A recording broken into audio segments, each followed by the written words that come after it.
Welcome back to Inside Games, the only gaming news show brave enough to say the gamers are wrong. We already lost them, Bruce. Come on. But, I mean, sometimes they are. With holiday releases come and gone, you may have noticed that some higher profile releases like Halo Infinite or Battlefield 2042 didn't quite deliver the goods. At least not like a lot of us jaded gamers expect, which has led to a lot of, like, kind of call-out posts. I'm gonna call them, Bruce, a lot of whiny losers out there that can't stand that their Halo game sucks now. Or Battlefield losers that are sad that their game doesn't have all the maps it used to. Or that it doesn't have modes that people want to play. Putting out their cryberry baby posts on Reddit, farting into their computer chairs and eating their stupid cheesy nachos. I know who you are. Guys, we're just kidding around. This is all joking. Don't worry. We don't really think of you like that. Maybe there's a couple of you that might be like that, but we don't think of you like that. Oh, bullshit. The couple of you that are like that, I'm tired of it. Meet me at the Culver City Westfield Chipotle in 20 minutes if you want an ass kicking. I got two fists, battle and field, and they're gonna come for you. Well, you don't need to throw hands here over video games. Speaking of which, you don't need to do that on the internet either, which is what a lot of people are doing. But you should go to that Westfield if you got time. They shot Point Break there. It's pretty cool. I forgot my lessons from Point Break. I should be channeling the inner spirit and calm of Patrick Swayze's Bodhi from the 1991 hit summertime action spectacle Point Break. Today's Inside Games will be a little bit different than usual, partially because it's a slow news week. We're in the middle of Christmas and New Year's, and partially because there are a lot of whiners whining right now. There are a lot of them. This show is kind of meant to be a little more informative and practical. I tend to think a lot of games media is more like, this is what it should be, and it's all opinion. We tend to be a little more like, well, let's just appraise what is. And what is right now is that, you know, yeah, there's a lot of people who are upset about the state of games, but there are reasons that the games are made that way now. You don't have to like them, but just appreciating how we got here is going to help a lot, I think, in this conversation. From our perspective, we can see why people are upset. That is, Lawrence and I really desperately try to empathize with people here.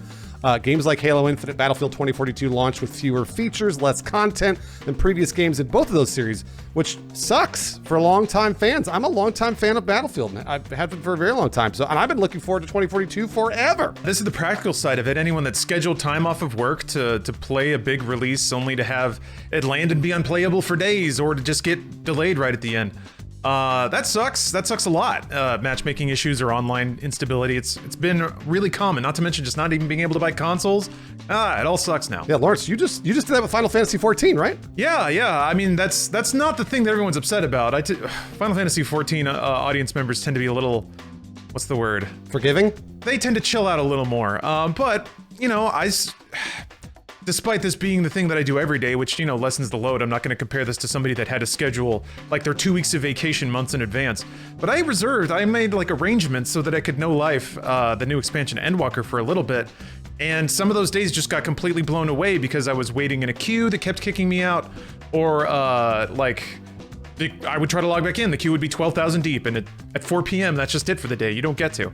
So, you know, I felt that sting. I was looking forward to 2042 as well. Also underwhelming.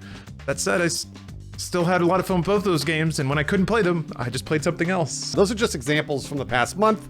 2021 included several games that landed with a thunk, including the universally mocked Grand Theft Auto The Trilogy. Given that Rockstar games usually launch with an overabundance of content and meticulous attention to detail, audiences absolutely notice the lacking quality. I don't know if that's the best way to say this in this release. And audiences express themselves in the usual way by review bombing the remaster all the way down to a combined score of 0.5 on Metacritic. The user score has improved somewhat since then. It's now 0.6. There's also the baffling case of Balan Wonderworld, the most recent project from former Sonic team lead and prolific game designer Yuji Naka. Rather than being the second coming of Sonic the Hedgehog, Balan instead played like a performer straight out of the year 2000 with anachronistic platforming and boring one-button game mechanics. Never thought about that phrase, the second coming of Sonic the Hedgehog, until just now. I've seen some fan fiction depicting that. Anyway, even Back 4 Blood, which was made by Turtle Rock, the same developers as Left 4 Dead, frustrated some players with the obscenely high difficulty out of the gate, the inability to grind out unlocks in single-player modes, and the lack of a Left 4 Dead style PvP mode where you can take control of infected enemies. Yeah, if you collect all the year's disappointing releases into a pile, it could start to look like every single game is turning into a lazy and half-baked attempt to suck money out of people's wallets. But, as we will discover, that is a hyper reduction of a complicated state of affairs in the last couple of years. First of all, before we get into the whys of, and there are some real world factors going on right now that kind of contribute to this. Before we get into that, there have been some very, very good releases this year. We want to put some points on the board for the great launches of 2021 to counter the notion that everything sucks and it's all going to shit. Yeah, that's right. First and foremost, Psychonauts 2 launched after a 16-year wait since the first game. It's a direct sequel, bringing back all the charm and the love from the first game, and it's the feature-complete single-player experience that many feared would evaporate when multiplayer shooters started earning all the money. It's the same story with Marvel's Guardians of the Galaxy. This game actually, out of the gate, when I first started playing it, I wasn't crazy about it, and the more I played it, the more I was charmed. It really was a great game. We got a new Metroid, of all things, in 2021. Good God, and it's really good. It's really good. Also, Returnal, that's basically like next-gen roguelike Metroid. It also rules. 2021 also saw tons of indie games break out, like Valheim, Inscription, Loop Hero, Death's Door, Splitgate, Chicory, A Colorful Tale. These are all amazing games. Point is, there are contemporary games launching with tons of content at a reasonable price. They just may not be the exact capital B brand you spent your childhood playing. There's actually no way to list all of the really good games in 2021 because there are tons. So, just to counter some of the negative sentiment out there. Hey, you forgot about Resident Evil Village, by the way, Lawrence. Village is fucking killer. What a killer video game. All right, that's enough cheerleading for the state of games releases in 2021. Here are some possible reasons why games have launched in a less than optimal state right now. I promise you are sick of hearing this because I am. The COVID pandemic continues to have ripple effects in every single industry, and it's possible some of these games are a result of that. I mean, probable, actually, I would say. Yeah, it's just that most developers and publishers don't say that in literal terms, so it's kind of hard to draw that conclusion. But one did, actually, very directly. Just this week, Final Fantasy XVI director Naoki Yoshida posted a wonderfully transparent note on Twitter explaining that, quote, the ongoing COVID-19 pandemic has delayed the game's development by almost half a year, end quote. As a result, he would be unable to share more information on the game in 2021 as previously announced, now planning a, quote, big reveal in spring of 2022. Ideally, in these cases, companies simply delay games instead of asking money for broken games. But it is rarely that simple. There's a lot of factors there, like not having any money. Sometimes you can't just delay a game until it's ready. And even then, being ready is a fuzzy concept. There's no such thing as being bug-free. There's just bug-free enough. So it's a weird line to cross. There is another reason, aside from COVID, that is rocking the games industry and destabilizing production right now, and that's new consoles. Yeah, this happens every time there's a new generation of hardware. For the first few years, developers are not only learning the quirks of entirely new hardware units, but also spreading their development resources across more platforms. Yeah, that means less time to test and optimize for each individual platform, unless you hire more and then it costs more and then you have less dev time. It's all a trading game. And this leads to games that either don't adequately use newer and more powerful hardware, or games that set their targets too high and end up struggling on last-gen hardware.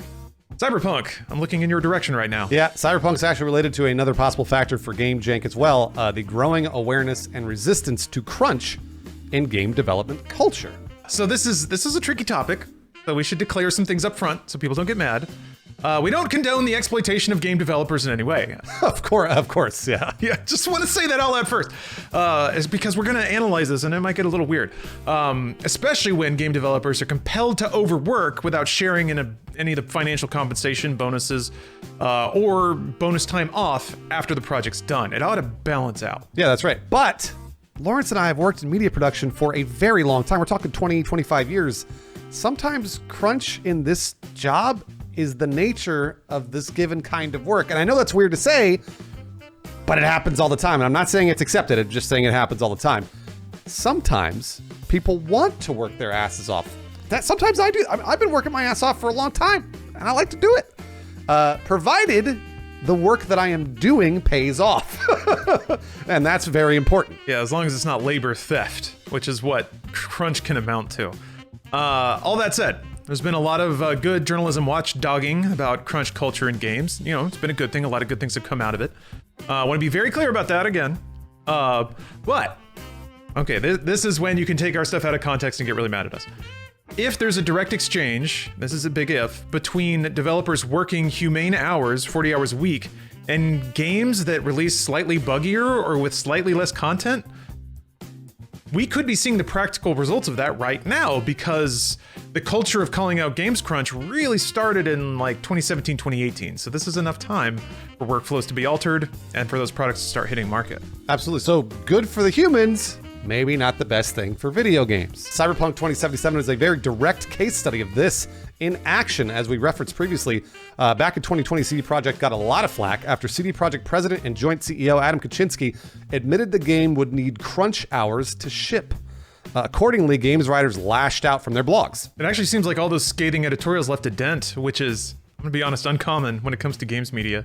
In October 2021, CD Projekt announced that the current gen updates for Cyberpunk 2077 and The Witcher 3 wouldn't release in 2021 as previously announced, now postponed to 2022, quote, based on recommendations supplied by teams supervising the development of both games. Unsurprisingly, there aren't a whole lot of blog posts celebrating what appears to be a humane decision to prevent crunch and ensure a quality experience for the players. Though, to be fair, CD Projekt has some goodwill to recover first before they get any parades. Yeah, they're gonna have to release a few really solid titles before they start getting head pats again. So regardless, though, in this specific example, this does seem to be a concrete example of players getting less content at a slower pace to accommodate the workloads and work-life balance of the developers on the other end of the equation. Yeah, it's really interesting because they promised the next-gen upgrade free along with Cyberpunk, just I think it was the beginning of 2021, they had promised it.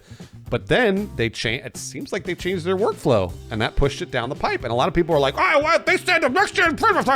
And you're like, well, hold on. Maybe they get better hours now.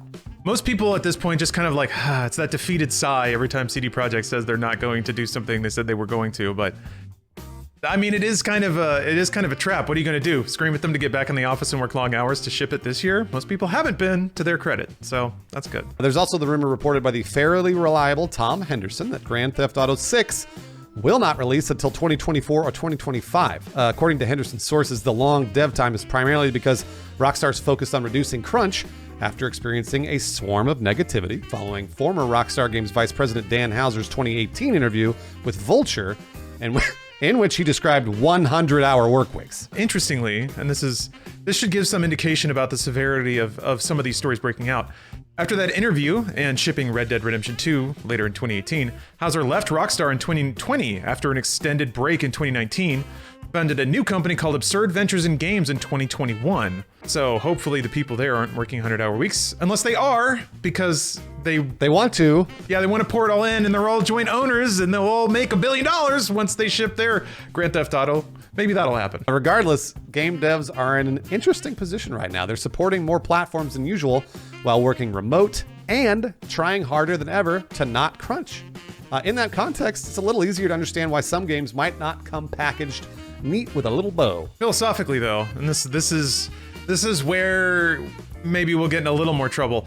A lot of this conversation is just entirely mooted by the fact that a lot of the games that are in the negative spotlight right now, Halo and Battlefield particularly, they're mass market games, and they always have been. Yeah, there are market forces that determine how and why these games are made. So if a game is to justify a AAA budget, like these games that cost hundreds of millions of dollars, it's going to try and make as much money as possible from the consumers. That means, by definition, harnessing every new monetization method and pushing the limits of what audiences will tolerate when it comes to quality and content. The greater truth beyond that doesn't even apply to just right now is that these games have always been made that way. It's just that the methods and techniques used 10 years ago were more preferred than to what people are seeing right now. There was a time when people had all of these complaints, down to the letter, nearly the exact same thing about DLC's integration with video games. But that was last year's news. We all got used to it, and now we have a new thing to be upset about. Or people grew up with a certain kind of game, and that set the expectation. And the exact same thing will happen with a younger generation 10 years from now when mass market games start to morph again. Are you saying, Bruce, that people value games comparatively and all they can do is compare games to what they played before? There is no such thing as an objective value? Is that what you're saying, Bruce? Wait a minute, hold on a second. Objectivity changes within the course of 10 years for video games? Can't be. Mustn't be. Point is, when you're dealing with these mass market games, these giant games, metrics matter. And we don't see those metrics, by the way. Yeah, they keep them pretty close to the vest, unless they're bragging. But the metrics that these companies have that we never see, they matter way more.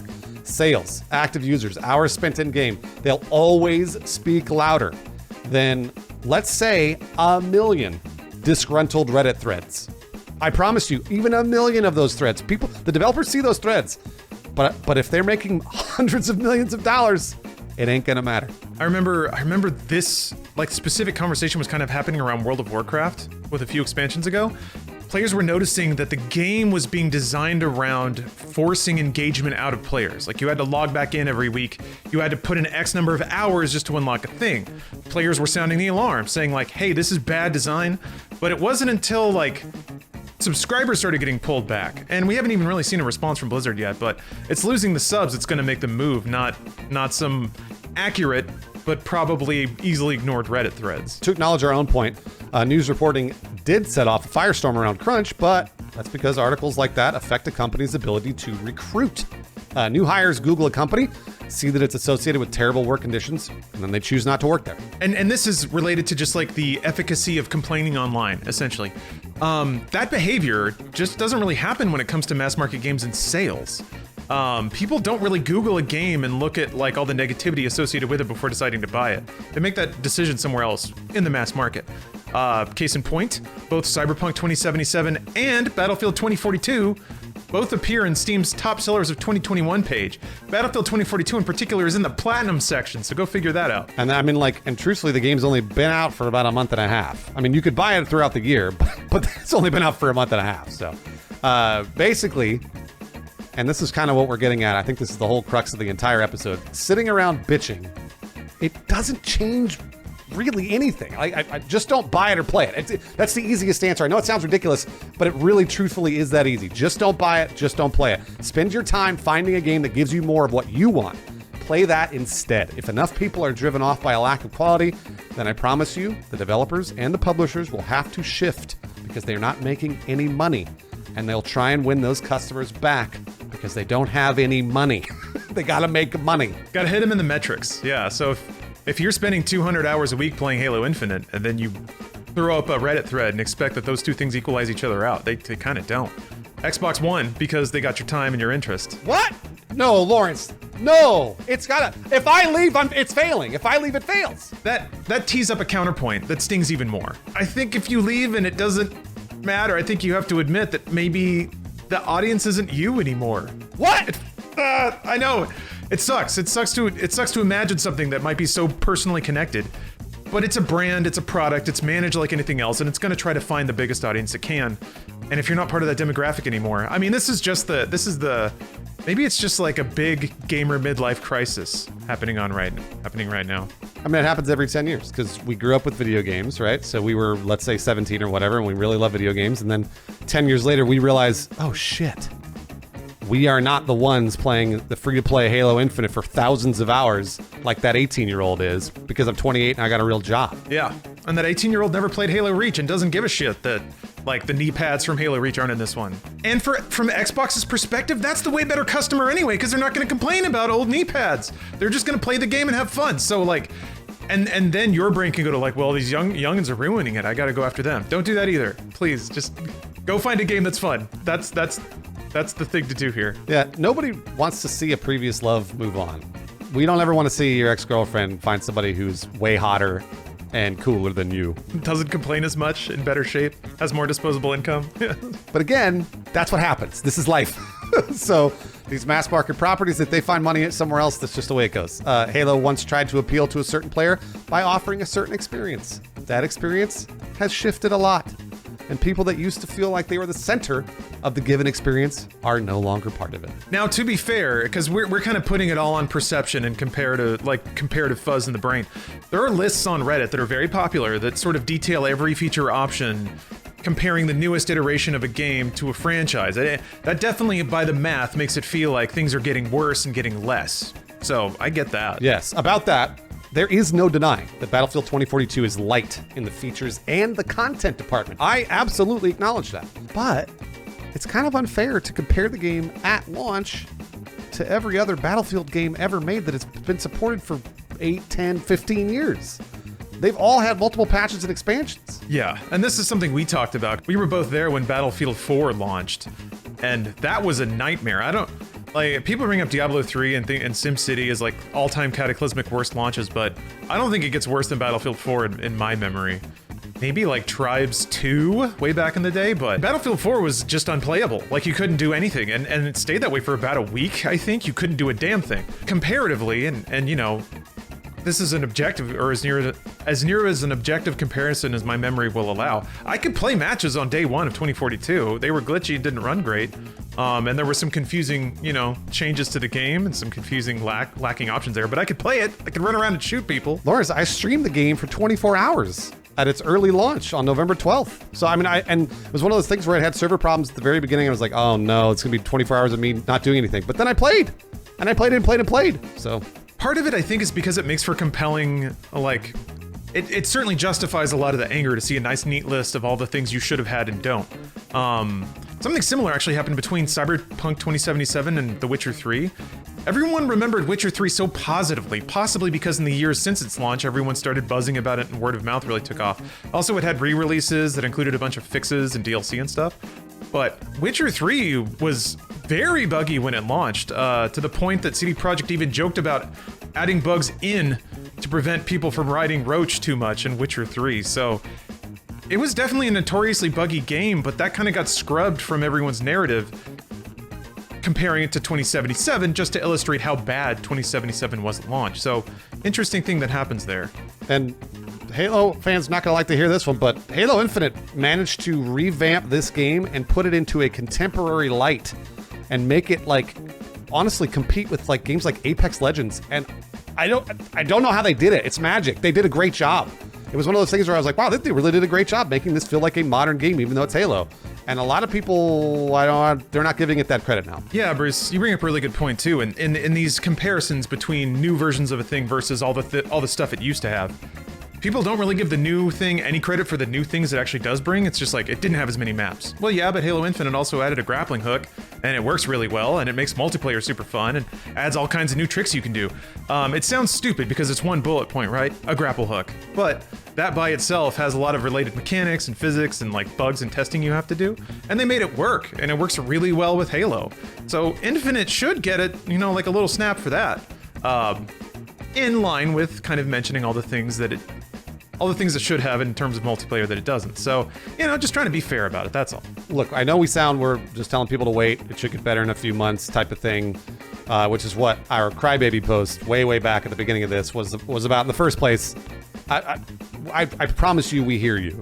It's just one of those things where we try to inject a little bit of optimism and positivity here, because video games are pretty cool. Yeah, they are. And like sometimes it just is like that though. Sometimes it be like that. Sometimes you have to wait. Sorry. Like, I'm sure, well, maybe not every developer would have liked for the game to be perfect on release, but it's hard to imagine a whole lot of developers that are intentionally sabotaging it or excited to release something that's suboptimal. No, not at all. They want the game to be successful right away. They want people to love their video game. They want people to love their art.